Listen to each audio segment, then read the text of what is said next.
Armageddon, as it's been described on the 1st of January in UK ports and UK airports. OK, well, let's just go to the UK because we're joined now by author and columnist Ella Whelan.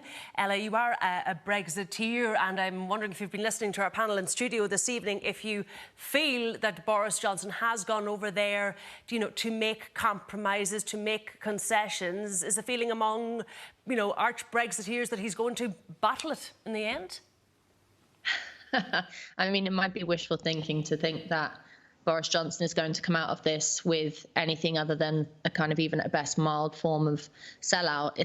Although I will say that I don't think there are many Brexit supporters, or should I say more accurately, Democrats, Remainers, who accept the vote from 2016 included in that, who thought that Boris Johnson was going to be the defender of democracy, the hero of this particular saga. That wasn't ever going to be the case. I think that it's really important to, and the speakers on your panel have sort of alluded to this in their comments just now, that it's important to zoom out and remember what this is really all about, because while there are some very specific and important things being haggled over at the moment, fisheries and state aid and things like that, the central question remains, which is the one that was posed in 2016, which is, are we going to leave the European Union? What is the health of democracy in the UK?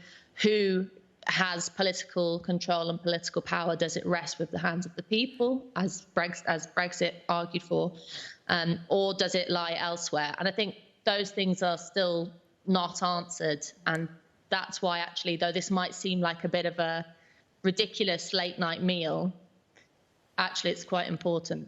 But Ellie, I think you do accept at this stage that there is going to be a deal. That's what you feel is going to happen. And I'm wondering, we're talking here about the concessions that both sides are going to have to make. What do you think is going to be an acceptable concession for Boris to make? Well, look, I mean, there's a lot of panic and fear-mongering, I think. Even though fear-mongering, it's a fear-mongering that's been going on for years around no deal at this point. There's a suggestion that it's going to be economic Armageddon, that it's going to ruin people's lives.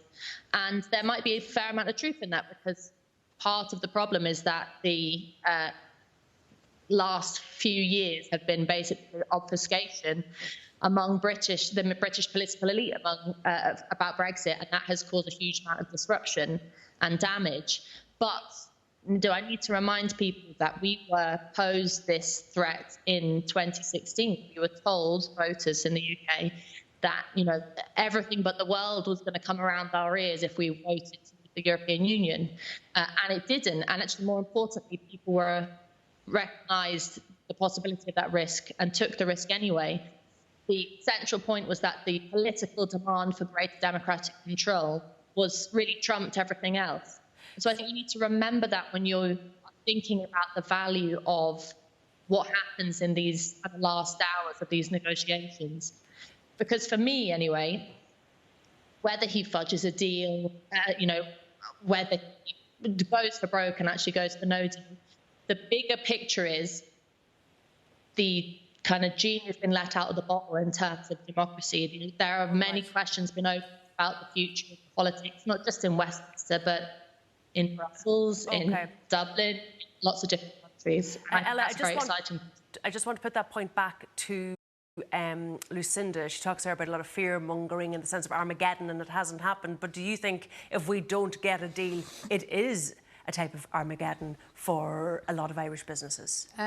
Well, Brexit hasn't happened yet, really. I mean, technically, de facto, it has, but we've had this transition phase. So, I think we will certainly find out in January. And if there's no deal, I think that the complications, the bureaucracy, potential for tariffs, customs declarations, all of that will inevitably put a huge burden on the British economy.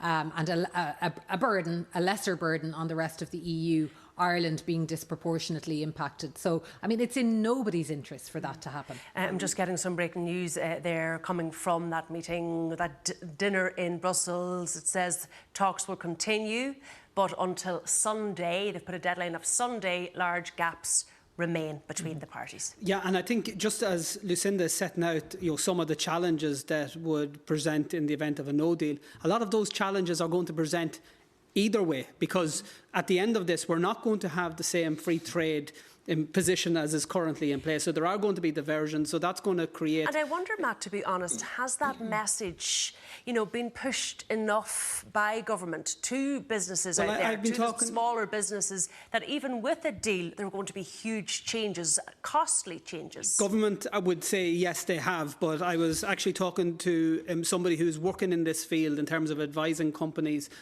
particularly in the border region in recent days. And they were telling me that there's huge lack of clarity with regard to the position with vis-a-vis customs, both to Britain, but very importantly, those companies who use Britain as a land bridge into the rest of the European Union.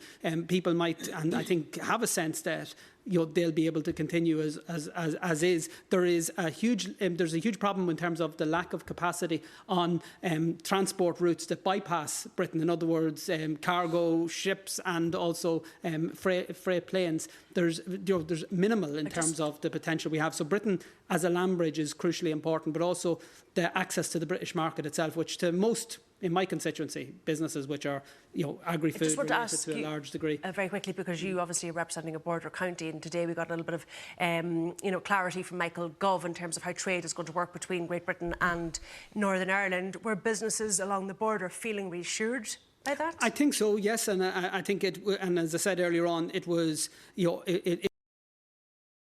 It is very reassuring that we're not in that position. But make no mistake about it, the border is still a problem. I think the one thing that we need to do now is utilise the provisions of the protocol to actually develop and enhance the All-Ireland economy, which hasn't been utilised in the past. And of course, I'm going to say, let's start planning to get rid of the border in its entirety and have the conversation around Irish unity, because we don't want to be in the situation that the Brexiteers are tonight. We're on the brink of the final negotiations. They don't know what's going to happen. And nobody's going to be surprised to hear that's your point of view this evening. I don't know if Ella is still there. Is Ella on the line? I think, Ella, you were in agreement, weren't you, that this has really, highlighted the conversation and focused a light on the issue of a united Ireland. And you're saying that as a Brexiteer. Yeah, I don't think it's that shocking saying it as a Brexiteer, because the question, the central question for us is an issue of sovereignty. And I think that, the shake-up of the status quo poses some very real and exciting opportunities for those of us that might want to see a united Ireland. The question of a border poll has been raised and shown more support for it in Ireland. And I think you should grab the ball by the horns and run with that, because populism, democracy, sovereignty, these are all issues that are being talked about again, that haven't been talked about for decades, actually.